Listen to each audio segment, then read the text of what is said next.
Dans notre film précédent, nous avons parlé du fait que dans l'histoire mondiale, il existe beaucoup de contradictions qui n'ont toujours pas été expliquées du point de vue scientifique et logique.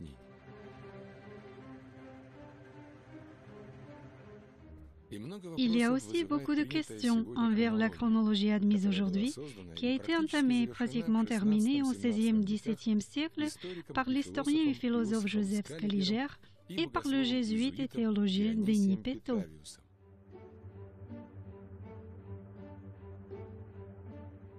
Depuis les temps anciens et jusqu'à nos jours, toute l'histoire de l'humanité est rigoureusement datée. Dans de nombreux ouvrages de référence sur l'histoire et sur l'archéologie, on peut trouver des réponses pratiquement à toutes les questions. Des musées du monde entier abritent des objets uniques qui témoignent des époques révolues. Parmi ces objets, on ne trouvera pas un seul sur la plaque duquel il serait écrit « Origine inconnue » ou « Âge inconnu ». Tous ces objets sont attribués doctement à des catégories et sont rangés dans un ordre chronologique strict. Mais comment les scientifiques ont pu savoir que, disons, cette cruche-là est du 5e siècle avant notre ère, et celle-ci est du 8e siècle, cette fois-ci, de notre ère? On suppose qu'en matière de datation des objets anciens, les méthodes modernes sont bien vérifiées et surtout sont très sûres. Dans ce film, nous allons essayer de comprendre si c'est en effet le cas. Est-ce que l'histoire mondiale est réellement basée sur des preuves scientifiques rigoureuses?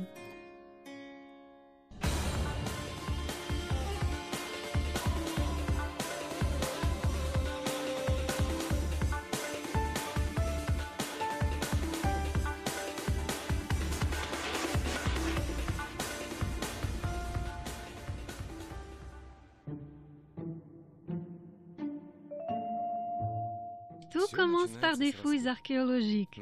Ce sont bien sûr les anciens sites habités qui suscitent le plus grand intérêt des archéologues. C'est à ces endroits qu'est concentrée l'histoire du développement d'un peuple ou d'un autre. Tout lieu qui a été habité durant longtemps conserve des traces de la présence humaine. S'accumulent des ordures, se détériorent des anciens bâtiments, et à leur place se construisent des nouveaux. Presque dans chaque ville qui a une histoire longue de quelques siècles, on peut trouver ce genre de bâtiment. Il paraît que ce bâtiment s'est enfoncé dans le sol sous son propre poids. En réalité, la raison est ailleurs. Les ordures étaient balayées à l'extérieur des maisons. On jetait aussi des os, des souliers usés, des objets divers abîmés, des vaisselles cassées. Ces restes étaient couverts de poussière. Les gens et les animaux en marchant ramenaient de la boue. Ainsi, le niveau du sol s'élevait peu à peu. C'est de cette façon que durant des siècles s'est formée une strate culturelle. Pour l'instant, les archéologues ne peuvent pas déterminer la vitesse de formation de ces strates. Dans chaque cas précis, cette vitesse est différente. Mais les archéologues peuvent déterminer dans quelle succession les strates se forment. La science sur l'étude de ces strates culturelles s'appelle la stratigraphie.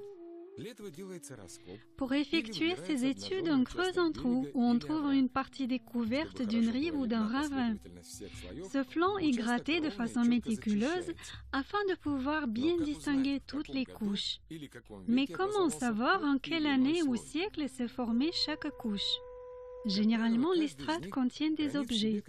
Ça peut être des restes des maisons en bois, des monnaies, des céramiques, des bijoux, des documents ou encore autre chose. C'est à l'aide de ces objets qu'on peut dater chaque strate. Pour dater les objets mêmes, on utilise des méthodes physiques, chimiques, biologiques et autres. Nous allons étudier les méthodes les plus répandues afin de savoir si on peut toujours déterminer l'âge exact des monuments historiques en les utilisant.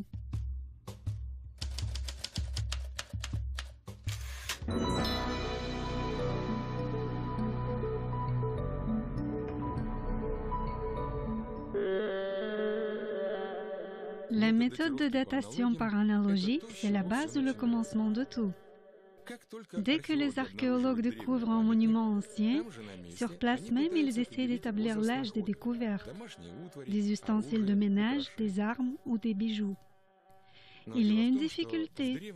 Dans la production ancienne manuelle, même un seul artisan ne pouvait pas fabriquer des objets identiques. C'est pourquoi la plupart du temps, on trouve des objets qui ne sont pas identiques, mais analogiques. D'où le nom de cette méthode, la datation par analogie. Globalement, ça marche de cette manière. Supposons qu'à Novgorod, on a trouvé une bague. D'après certains critères, les scientifiques arrivent à une conclusion qu'elle a été fabriquée au XIIe siècle.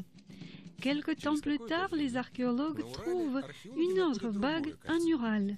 Et cette bague ressemble beaucoup à celle de Novgorod. De là, on fait une conclusion que la deuxième bague est aussi du XIIe siècle. Mais pourquoi? Simplement parce qu'elles se ressemblent. C'est une méthode qui est très grossière. Ici, nous ne pouvons nous prononcer qu'approximativement.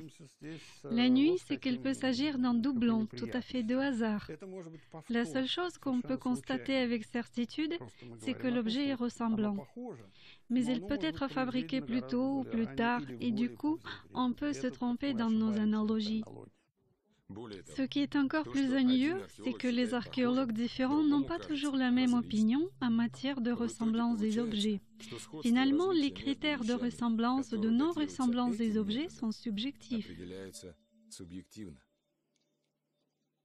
Il y a encore un moment très important. Des objets précieux, de culte ou de mémoire, peuvent être gardés et légués d'une génération à l'autre.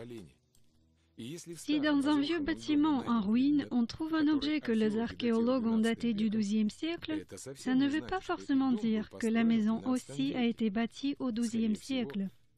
Probablement, dans ce cas, tout ce qu'on peut dire, c'est qu'un des habitants de cette maison a possédé ce vieil objet. Conclusion. La méthode de datation par analogie est trop subjective. Elle n'a pas de base véritablement scientifique. Elle ne permet pas d'établir non seulement l'âge exact, mais même approximatif de l'objet découvert.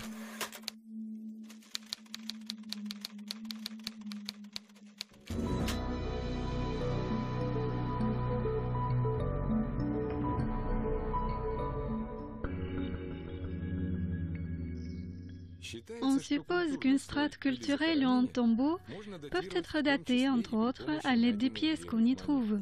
De quoi s'agit-il? Par exemple, les archéologues mènent les fouilles d'un site. Aucun des objets trouvés ne les renseigne au sujet de l'âge de ce site ancien. Mais si on trouve des pièces, apparaît alors une chance d'établir l'âge de ce monument archéologique, car les pièces de monnaie doivent contenir l'information nécessaire. Nous sommes habitués à ce que sur les billets ou sur les pièces de monnaie modernes, il y ait le nom du pays ou un portrait d'un chef ou d'un fondateur du pays et, bien sûr, la date de l'émission. Le souci, c'est que c'est seulement ces derniers 250-300 ans qu'il est devenu obligatoire de mettre sur les pièces l'année de l'estampage. Dans l'Antiquité et au Moyen Âge, ça ne faisait aucune différence si sur les pièces de monnaie il y avait une date ou pas. C'est pourquoi les pièces de monnaie anciennes sur lesquelles figure l'année de l'estampage sont d'une grande rareté. Bien sûr, il y a des exceptions. La chronique vidéo a conservé pour nous ces moments uniques. Les archéologues versent sur la table le contenu de cet amphore d'argile. Ce sont des pièces du royaume du Bosphore trouvées en Crimée. Sur ces pièces sont présents non seulement les noms des gouvernants, mais aussi l'année de l'émission. En se basant sur cette découverte, on a pu dresser des listes des rois du Bosphore dont les noms n'ont jamais été mentionnés ailleurs. Mais ce genre de découverte, c'est vraiment une exception et pas la règle. Mais les archéologues disent qu'on peut déterminer l'âge d'une pièce d'après d'autres critères. Par exemple, s'il y a un portrait d'un empereur ou d'un roi et son nom, alors il n'y a rien de plus simple. car il est bien connu en quelle année a régné Charles Ier ou Henri II ou Ivan IV le Terrible. Est-ce que réellement tout est aussi simple? Dans l'histoire, on connaît des exemples où l'image d'un chef du pays devenait pour les descendants un symbole, que l'on plaçait entre autres sur des pièces, même de nombreuses années après sa mort. L'histoire de l'estampage de monnaie connaît beaucoup d'exemples de non-correspondance à des standards certains. Bien sûr qu'il y a eu de tels cas. Par exemple, les pièces avec le nom du tsar Féodor Ier ont été estampées en Russie à l'époque de la fin des temps des troubles. Parce que pour certains acteurs politiques, le nom de ce tsar symbolisait la résistance. Bien qu'à ce moment-là, ce tsar ait été décédé depuis une quinzaine d'années déjà. C'est encore plus compliqué en ce qui concerne les pièces antiques. Dans l'Antiquité, on a estampé beaucoup de pièces d'imitation. Par exemple, l'autel des monnaies de l'Empire romain frappait ses monnaies légales avec un portrait d'un empereur de l'époque. Ces monnaies arrivaient non seulement dans les coins les plus éloignés de l'Empire, mais aussi dans des territoires voisins qui se trouvaient dans le champ d'intérêt politique ou économique de Rome. Les peuples qui habitaient sur ces territoires n'avaient pas leur propre monnaie nationale. Alors ils imitaient la monnaie de Rome et faisaient des copies des pièces impériales. Le plus souvent, on imitait les monnaies les plus répandues. Ça veut dire que s'ils avaient vu surtout des pièces avec le portrait de l'empereur Trajan, alors ils estampaient des monnaies avec le portrait de Trajan. Et que Trajan soit mort ou vivant, cela n'avait aucune importance. Il pouvait s'écouler tout un siècle après la mort de cet empereur, mais on continuait à estamper cette monnaie. Ou un autre exemple. Voici une pièce connue, la tétradrachme avec l'image d'Alexandre le Grand. Durant de nombreuses années, des imitations de cette monnaie d'Athènes ont été frappées partout où elle était répandue. Surtout le pourtour de la mer Noire, en Asie mineure, en Afrique du Nord, au Proche-Orient.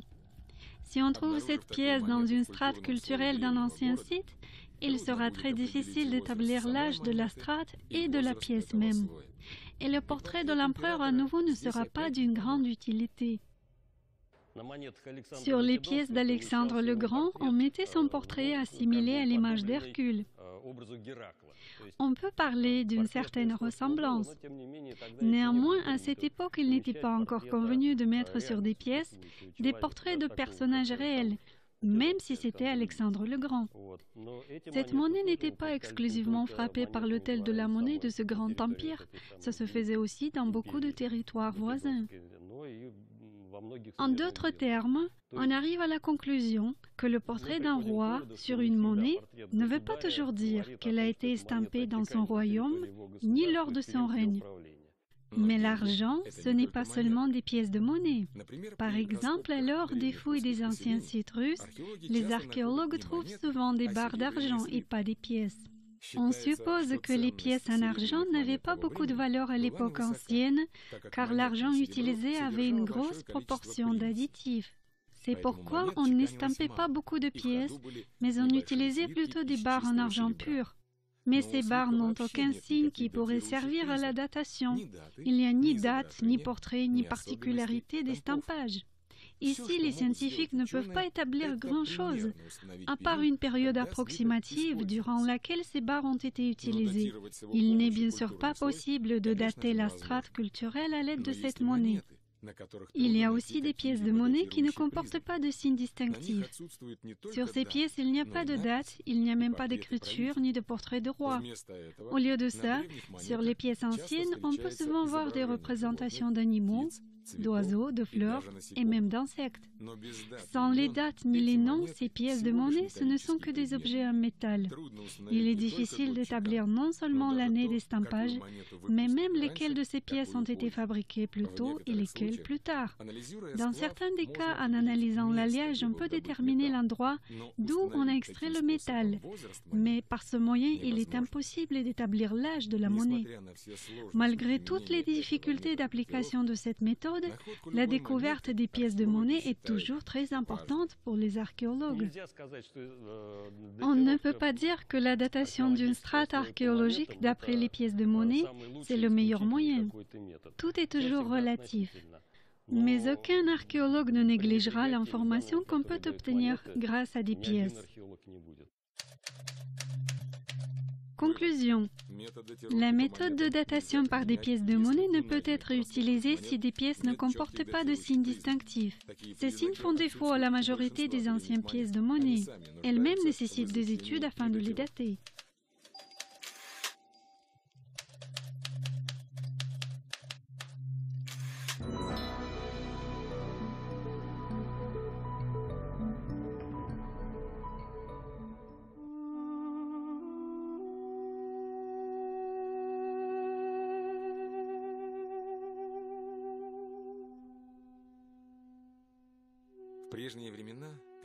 Aux temps anciens, tout comme aujourd'hui, le matériau le plus apporté, c'était l'argile.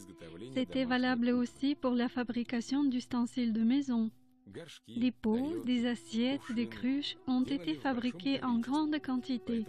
C'est pourquoi il n'est pas étonnant que lors des fouilles, on découvre essentiellement des masses d'anciennes céramiques, en d'autres termes, d'objets en terre cuite.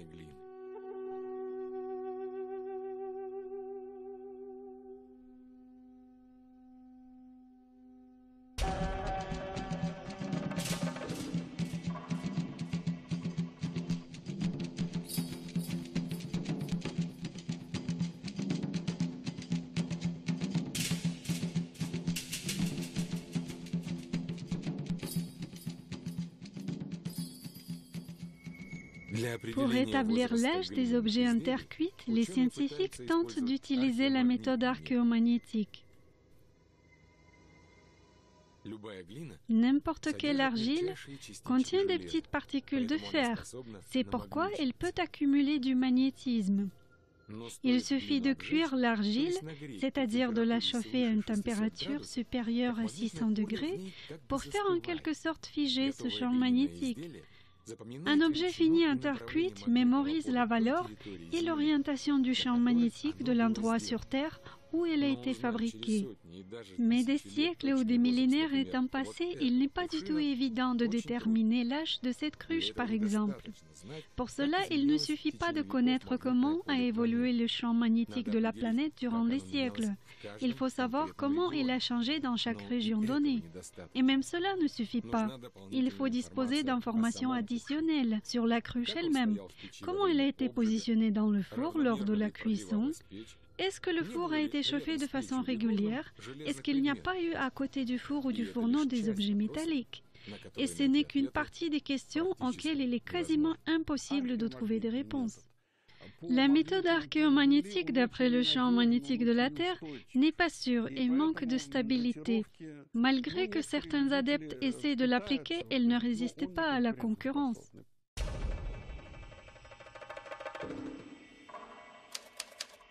Conclusion. La méthode archéomagnétique est intéressante en théorie, mais difficilement applicable en pratique. Il est quasiment impossible d'établir une datation exacte.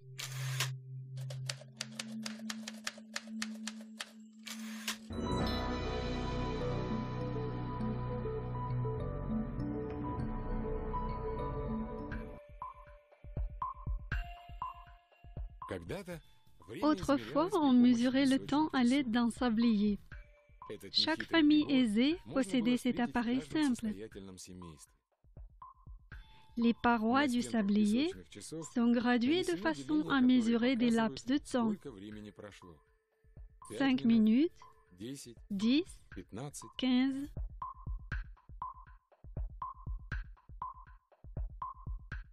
Les scientifiques ont eu l'idée d'appliquer ce principe pour savoir à quelle vitesse se sont formés des dépôts sédimentaires sur Terre. Cette idée a rapidement gagné en popularité dans le monde entier. Malgré cela, de nombreuses études ont donné des résultats pas très encourageants. Il s'agit du fait que des roches différentes ont une vitesse de formation différente. Le sable s'accumule de quelques centimètres par an.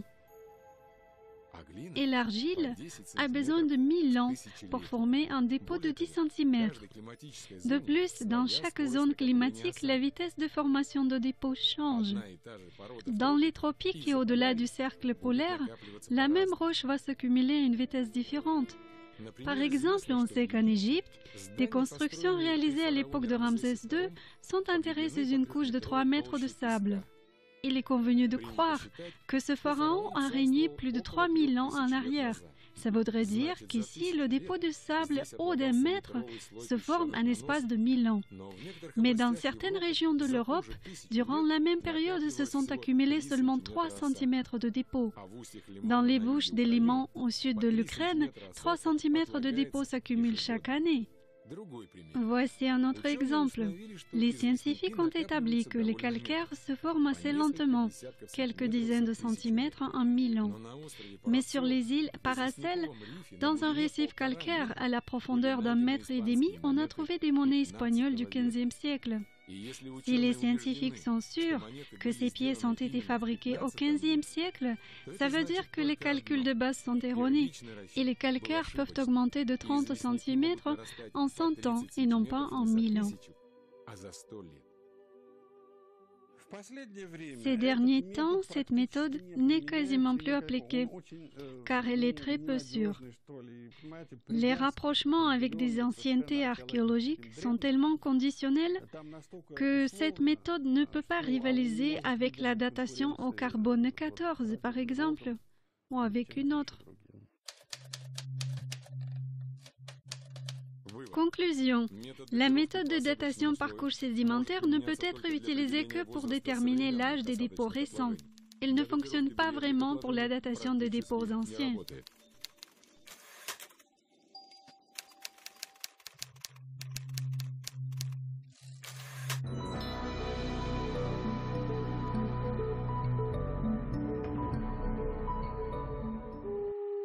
Les scientifiques pensent avoir beaucoup de chance. Si lors des fouilles sur des sites, ils trouvent des fragments en bois, car du coup, ils ont la possibilité de déterminer l'âge du site avec une précision presque d'1 an. Sans parler que pour déterminer le siècle, ça devient vraiment facile. Comment? À l'aide de la dendrochronologie. Étudions si c'est réellement si facile.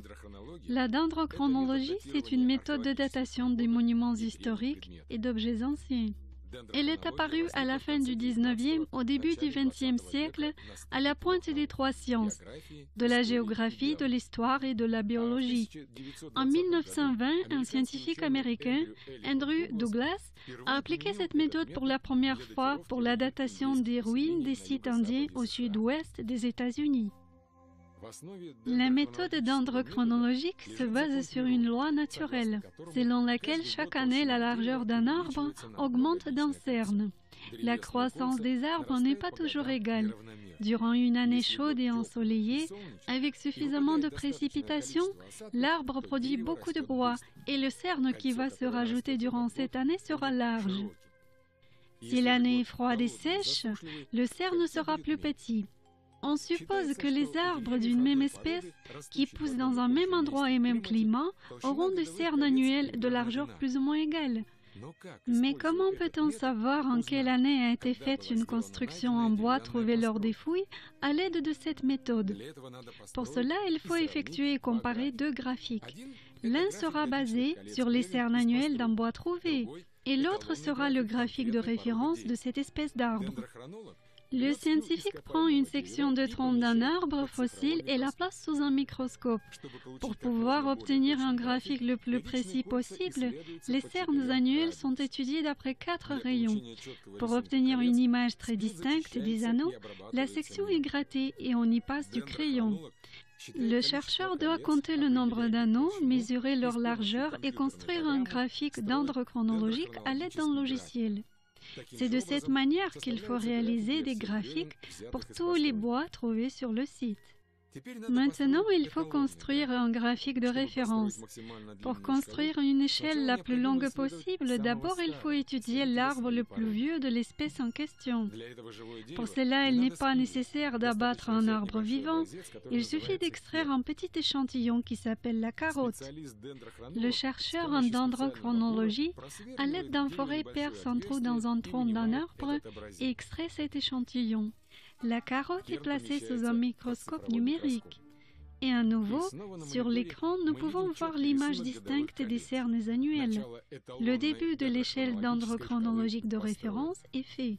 Et c'est ici que nous rencontrons la première difficulté. En fait, dans les forêts européennes, les arbres ne poussent que durant 400 années, 500 années au maximum. Ce qui veut dire que sur la base des arbres vivants, nous pouvons construire une échelle à partir de nos jours et seulement jusqu'à l'an 1500. Pour allonger cette échelle, il faut étudier le bois mort ou le bois séché. Cette fois-ci, on peut faire une section du tronc, comme pour les échantillons du site. Il faut comparer le graphique d'un bois mort avec le graphique d'un bois encore vivant, pour y trouver une partie concordante où les cernes annuelles sont identiques. Ainsi, on peut voir quand l'arbre a commencé à pousser et quand il est mort. Par ce moyen, on arrive à rallonger notre échelle d'étalonnage encore de 500 ans dans le passé et on obtient l'an 1000. À cette étape, on rencontre la deuxième difficulté. Comment encore faire continuer cette échelle vers le passé? C'est à ce problème qu'à un moment donné se sont heurtés les scientifiques de tous les pays européens. Pour de telles espèces d'arbres comme le chêne, le buis, le cèdre, le pin, le genévrier, on a réussi à construire les échelles de référence continues seulement jusqu'à l'an 1000 de notre ère. Plus loin, on a des lacunes. Apparaissent des lacunes ou des hiatus. C'est un mot latin où on ne peut pas savoir ce qu'il y a eu ici exactement. Il est alors nécessaire de rassembler plus de données pour pouvoir combler ces lacunes.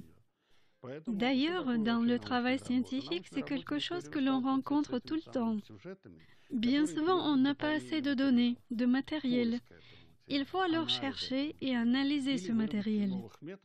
Sinon, il faudrait élaborer des méthodes plus précises qui permettraient de dater le matériel que l'on a déjà. Il apparaît qu'en Europe, il est possible de déterminer l'âge des découvertes en bois seulement si ce bois a été coupé après l'an 1000.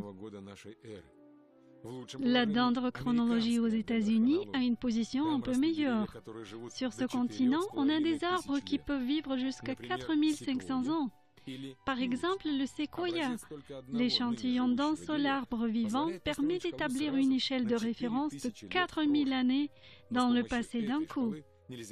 Mais il est impossible de l'appliquer pour la datation des sites en bois européens ou asiatiques.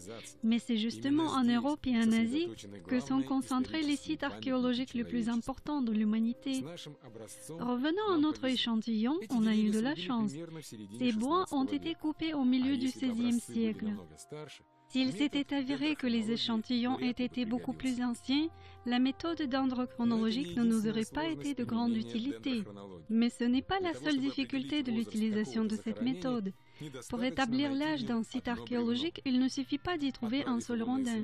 En l'envoyant au laboratoire, les archéologues peuvent apprendre seulement de quelle espèce était l'arbre et combien d'années il a vécu. Pour effectuer des études dendrochronologiques sérieuses, il faut plusieurs dizaines de rondins. Et ce n'est pas dans tous les sites archéologiques que l'on peut trouver autant de bois. C'est pourquoi, si les historiens disent qu'un bois trouvé dans un tombeau d'un pharaon date d'un énième millénaire d'avant notre ère, ils ne se basaient pas sur une étude dendrochronologique, mais sur des suppositions historiques. Il est important aussi de savoir comment le bois a été traité et dans quelles conditions il s'est conservé. Les bâtisseurs auraient pu enlever une partie de couche supérieure d'un tronc en le préparant, ce qui représente plusieurs cernes. Et aujourd'hui, on ne peut plus savoir combien exactement. Quand vous prenez un rondin, il doit y avoir le dernier anneau ou l'anneau extérieur. Si vous ne l'avez pas, il faut le dire. Vous dites alors qu'il n'y en a pas. Disons que les dernières annonces sont datées de l'an 1200, mais on sait que plusieurs couches ont été enlevées. Vous estimez alors que, d'après certaines données, c'est approximativement 20 cernes qui manquent, ce qui donne l'an 1220. Mais vous n'avez pas le droit d'avancer ce chiffre. Tout ce que vous pouvez dire, c'est que le dernier anneau est daté de l'an 1200. Et si c'est plus que 20 cernes, disons une centaine de cernes? 100 cernes, c'est tout un siècle. La datation d'ordre chronologique des pavés anciens en bois de Novgorod a été considérée comme un grand succès. Dans cette ville, on a découvert 28 couches de pavés superposées. Il ne s'agit pas des restes à moitié pourris. Là, on parle de troncs de pin en excellent état de conservation. Après avoir étudié les cernes annuelles, les scientifiques ont émis la conclusion que les habitants de Novgorod ont créé ce feuilleté des pavés durant 550 années. On croit que Novgorod a été fondé au Xe siècle. La première couche des pavés a dû être déposée juste après la fondation de la ville. La ville de Novgorod a été fondée dans un endroit marécageux. Et dans des endroits marécageux, on ne peut pas se passer de pavés en bois. On ajoute 550 ans et on obtient le milieu du XVe siècle. Et c'est justement du XVe siècle que les archéologues ont daté la dernière couche des pavés. Est-ce que ça veut dire qu'à partir du XVIe siècle, les habitants de la ville ont cessé de poser des couches de pavés en bois? Et que jusqu'à l'apparition de l'asphalte, c'est-à-dire jusqu'au XXe siècle, dans les rues, ils se noyaient dans la boue? L'explication des archéologues que toutes les couches des pavés faites après le XVe siècle se sont décomposées sans trace n'est pas très convaincante. Bien sûr, les couches les plus anciennes du feuilleté de Novgorod se sont retrouvées dans un sol marécageux, et on sait que dans les marécages, la décomposition des restes organiques est ralentie. Mais pourquoi ces lois physiques ne s'appliquent qu'à des pavés qui ont été déposés avant le XVe siècle? La question persiste. Bien que les archéologues aient clôturé ce sujet, des deux choses l'une. Soit la méthode de datation d'ordre chronologique peut se tromper de 500 années ou plus, soit la ville qui est aujourd'hui connue sous le nom de Novgorod la Grande a été fondée beaucoup plus tard qu'on croit. La date de sa naissance, ce n'est pas le Xe, mais le XVe siècle.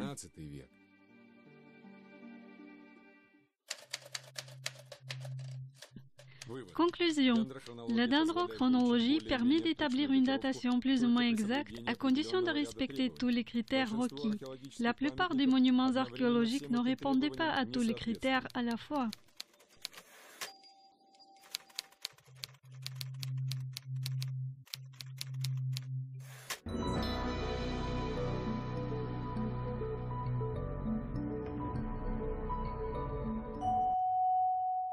Aujourd'hui, la méthode du carbone 14 est considérée comme la méthode principale pour la datation des découvertes archéologiques.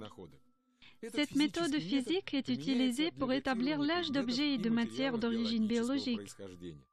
Elle a été proposée par un scientifique américain, Willard Frank Libby, en 1947. Il faut souligner que la méthode est appliquée uniquement pour les études d'objets organiques. À l'aide de carbone 14, on peut dater les restes des animaux, le bois, le tissu, le papier. Comment fonctionne cette méthode? Tous les organismes biologiques contiennent du carbone. Dans l'atmosphère, le carbone est présent sous forme d'isotopes stables C12 et C13, et aussi sous forme d'isotopes radioactifs C14. L'isotope C14 se forme dans l'atmosphère en permanence, sous l'action de la radioactivité. En gros, la source principale de radioactivité, c'est le rayonnement cosmique. On a pu calculer que chaque année, dans l'atmosphère de la Terre, se forme et se désintègre presque 7 kg de radiocarbone. Après sa formation à la hauteur de 15 km, le radiocarbone entre en réaction avec l'oxygène et se répand dans l'atmosphère. Il pénètre dans les plantes. Les animaux se nourrissent des plantes. De cette manière, le radiocarbone se retrouve dans leurs organismes. L'homme se nourrit des deux. Par ce moyen, le radiocarbone arrive dans nos tissus.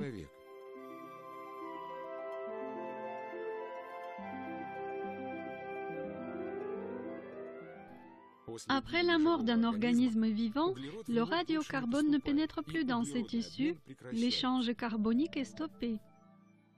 Ça veut dire que le carbone stable se conserve dans les restes et le carbone radioactif diminue peu à peu.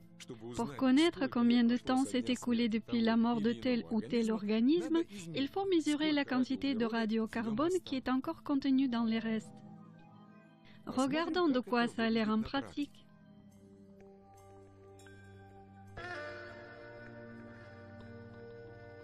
Ces images ont été tournées en Éthiopie. Elles nous ont été gracieusement fournies par l'Institut d'écologie et d'évolution de Seversov.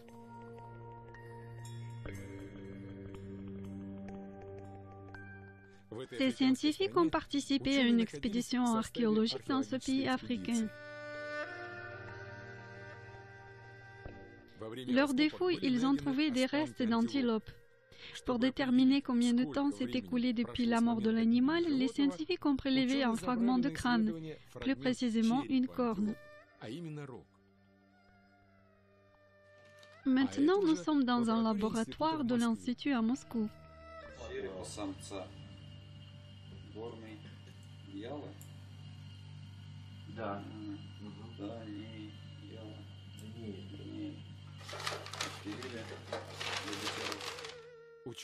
Les chercheurs scrutent cet échantillon et préparent ces fragments pour une analyse. Afin de débarrasser l'échantillon des mélanges non souhaitables, il est placé dans un récipient avec de l'acide chlorhydrique. Après ce traitement, l'échantillon est chauffé dans un four spécial et on peut commencer à l'analyser. Les analyses sont effectuées sur ce genre d'installation.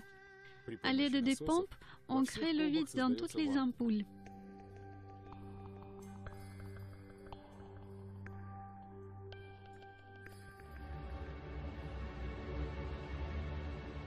On place l'échantillon cuit dans cette ampoule et on remplit une autre d'eau distillée, qui goutte par goutte passera dans la première ampoule avec l'échantillon. Une réaction a commencé. L'échantillon émet un gaz transparent qui s'appelle l'acétylène. Pour le récupérer, il faut des ampoules que l'on appelle des pièges. Elles sont réfrigérées à l'aide d'azote liquide. L'acétylène arrive dans le premier piège, ensuite dans le deuxième. Durant la réaction qui est en train de se produire dans l'ampoule avec l'échantillon, il faut raccorder à l'installation un catalyseur. La bouteille avec le catalyseur est branchée à l'installation et placée dans un four spécial. Dans l'ampoule contenant l'échantillon, la mousse ne se produit plus. Ça veut dire que la réaction est finie. Tout l'acétylène est réfrigéré dans le premier piège. Le temps qu'il se décongèle, on doit brancher à l'installation une bouteille avec du charbon actif. Après la décongélation, l'acétylène du deuxième piège est passé à travers le liquide de purification, puis de l'anhydrone et de l'alcali. Il s'accumule dans la bouteille avec le charbon actif. Le liquide de purification nettoie le gaz de possibles impuretés. L'alcali et l'anhydrone enlèvent les vapeurs d'eau. Petit à petit, l'acétylène est capté dans ce piège. Ensuite, il arrive sur le catalyseur réchauffé qui est sorti du four. Puis il est placé dans une ampoule avec l'eau. Ici, au fond, se forme le benzène. On branche le dernier piège et le catalyseur est à nouveau placé dans le four. Dans ce piège se trouve le benzène qu'il fallait obtenir.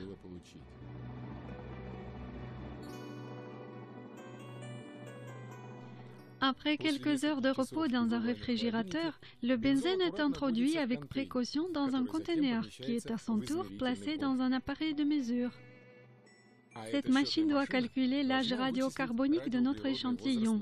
Les données obtenues à l'aide de cette machine sont saisies sur ordinateur dans un logiciel qui traduit l'âge radiocarbonique en âge de calendrier. Voici le résultat de notre étude. L'antilope africaine a vécu dans une période entre l'an 790 et 510 d'avant notre ère. On dirait que tout est simple et clair. Mais est-ce que les datations obtenues correspondent toujours à la réalité? Surviennent-il des erreurs? En fait, durant l'analyse de radiocarbone, on utilise des systèmes très complexes de mesure et leur fonctionnement, disons le fonctionnement de photomultiplicateurs, est soumis à des variations. La probabilité d'une erreur existe bien et elle n'est pas négligeable. La précision de datation peut être influencée par les variations de la concentration du radiocarbone dans l'atmosphère. L'isotope C14 se forme sous l'action du rayonnement cosmique, mais la vitesse de son accumulation n'a jamais été constante. Par exemple, en période de haute activité solaire, il y a moins de rayonnement cosmique qui atteint la Terre. Si l'activité est basse, alors il y en a plus. Un autre facteur qui joue un rôle important dans la formation du radiocarbone, c'est l'intensité du champ magnétique de la Terre, qui n'est pas constante non plus. Et encore un élément important. Lors des études de datation de chaque objet organique, il faut tenir compte de ce qu'on appelle un effet post-bombe. Dans les années 50 du siècle passé, on a fait des essais nucléaires atmosphériques, suite à quoi la concentration de radiocarbone dans l'atmosphère a presque doublé.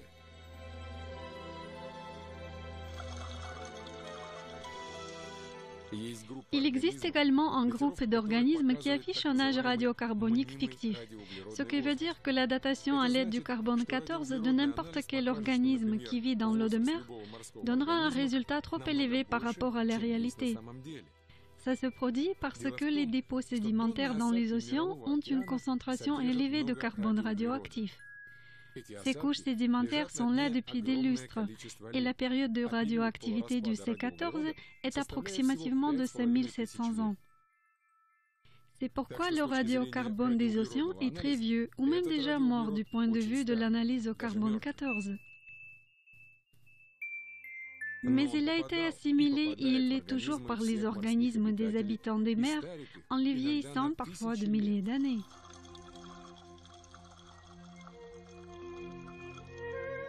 Il y a également quelques difficultés dans la datation des monuments anciens en bois, car les analyses révèlent seulement la période où l'arbre était mort, mais pas la période où les humains ont construit quelque chose avec. Par exemple, dans les conditions arctiques, on utilise souvent des bois flottés ou les bois qui sont échoués par la mer pour la construction ou autres besoins ménagers, en tant que combustible par exemple. Alors ce bois aurait pu rester sur les côtes durant un temps assez important. Il est possible que le bois ait passé plusieurs siècles avant de se retrouver dans une construction qui est aujourd'hui devenue un site archéologique. De plus, le même bois peut être utilisé par les habitants plusieurs fois. Alors la datation qu'on obtient par ce bois ne nous dit pas forcément l'âge du monument, elle parle seulement de l'âge du bois. Ce n'est pas mieux avec la datation des sources écrites. Souvent, les employés des musées demandent aux chercheurs d'effectuer des datations des objets exposés, entre autres d'anciens manuscrits, car on peut faire une analyse avec un tout petit fragment. Généralement, les employés des musées ne connaissaient pas toute l'histoire de la conservation de ces objets. Pour développer qui, quand et avec quoi avait traité ces manuscrits pour les préserver des rongeurs, des insectes et des divers micro-organismes. C'est pourquoi, lors des datations de ces objets, il y a une marge d'erreur qui est assez importante. Bien sûr, dans l'arsenal des scientifiques, il y a des logiciels qui font des analyses des échantillons avec des ajustements correspondant à tous les facteurs énumérés, tout comme il y a des recettes de nettoyage de matière organique des impuretés. Néanmoins, les erreurs surviennent. Plusieurs travaux ont été menés dans des grands laboratoires de carbone 14 qui effectuent un grand nombre d'études de datation. Dans ces travaux, on a pu démontrer que pratiquement chaque dixième résultat obtenu diffère outre mesure de l'âge réel de l'échantillon. Chaque dixième datation réalisée dans des meilleurs laboratoires du monde est erronée. Ça veut dire qu'au moins 10% des dates utilisées par les scientifiques pour la datation des objets anciens sont erronées. Des dates qui continuent à être utilisées. Aujourd'hui, nous avons des centaines de milliers de dates de radiocarbone dans le monde entier. Essentiellement, c'est notre base la plus importante lorsqu'on approfondit jusqu'à 40-45 000 ans. C'est la méthode principale de nos datations. Oui, elle a ses défauts, elle a ses restrictions, mais nous n'avions rien d'autre pour ça, rien. C'est pourquoi nous sommes obligés de construire nos conclusions sur cette base-là, et nous le faisons. Les scientifiques disent souvent qu'en établissant l'âge d'un objet organique, il ne se fie pas à une seule analyse et que seulement la concordance de plusieurs résultats de mesure peuvent garantir l'exactitude des datations. En 1988, on a réalisé une datation au carbone 14 qui est devenue l'une des plus célèbres. Dans des laboratoires d'analyse au carbone 14 de l'Université de l'Arizona aux États-Unis, de l'Université d'Oxford en Grande-Bretagne et de l'Institut fédéral polytechnique à Zurich en Suisse, indépendamment les uns des autres, les scientifiques ont analysé des fragments d'une certaine toile. C'était des études à l'aveugle, c'est-à-dire que les chercheurs n'étaient pas au courant de la provenance de ces échantillons. C'était des morceaux du sensuaire, du linceul de 3 mètres dans lequel, d'après la tradition, Joseph d'Arimathie a enveloppé le corps de Jésus-Christ après sa souffrance sur la croix et sa mort.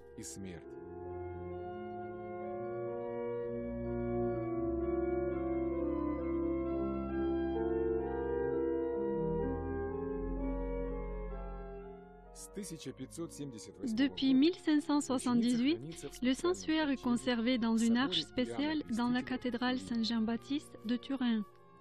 C'est pourquoi aujourd'hui il est connu sous le nom de suaire de Turin.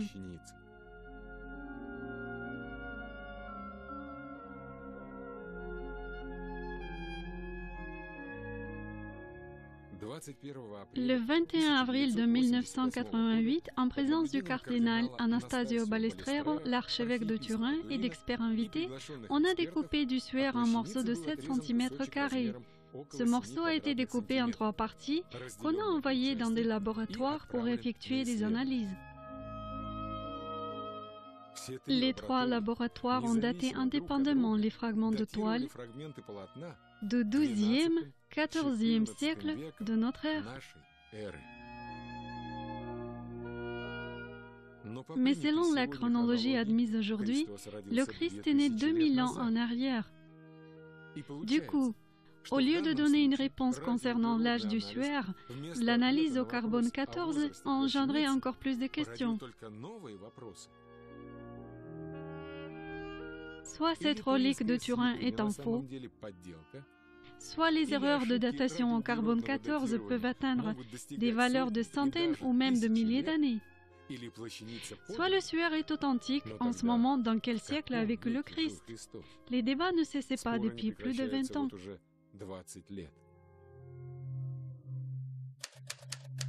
Conclusion.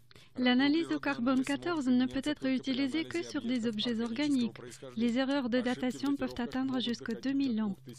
Pour une datation d'un objet historique dont l'âge est estimé à plus de quelques centaines de milliers d'années, cette marge d'erreur est admissible.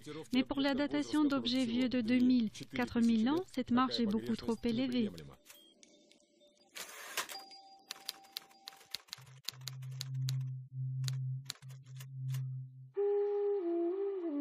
Alors, nous avons étudié les méthodes principales que les scientifiques utilisent pour la datation des monuments historiques.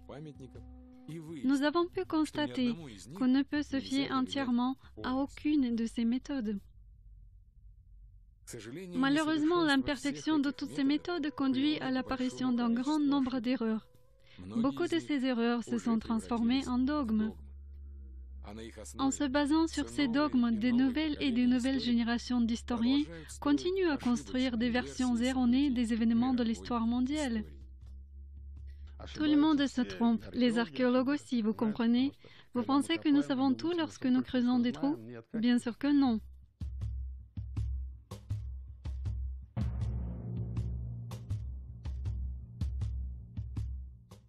Nous allons espérer que nos physiciens, nos chimistes, nos biologistes inventeront un jour de nouvelles méthodes. Pour l'instant, je ne vois rien de tel, à part le fait qu'il faut perfectionner les méthodes existantes et accumuler de nouvelles données qui pourront combler ce de quoi on a déjà parlé, les lacunes. Nous avons beaucoup de lacunes, mais nous travaillons pour les combler. Au XXe siècle, les historiens et les archéologues ont fait une constatation que ces derniers 200-300 ans, la majorité des anciens monuments ont commencé à se détériorer beaucoup plus rapidement que durant des siècles ou même des millénaires antérieurs. Par exemple, on commençait à tomber des grosses parties du sphinx qui seraient restées entiers durant 5000 ans, nous dit-on. En réalité, les scientifiques ne peuvent pas savoir avec quelle vitesse se faisait la détérioration des anciens monuments il y a 1000 ou au moins il y a 500 ans en arrière. Car c'est seulement depuis ces 2 derniers siècles qu'on a commencé à les surveiller de manière constante. Certains scientifiques pensent que c'est l'industrie moderne qui cause la dégradation des monuments. D'autres pensent que c'est des changements climatiques et la pollution de l'environnement. Mais toutes ces suppositions n'ont aucun fondement scientifique, car on n'a jamais effectué d'études à grande échelle, à l'international.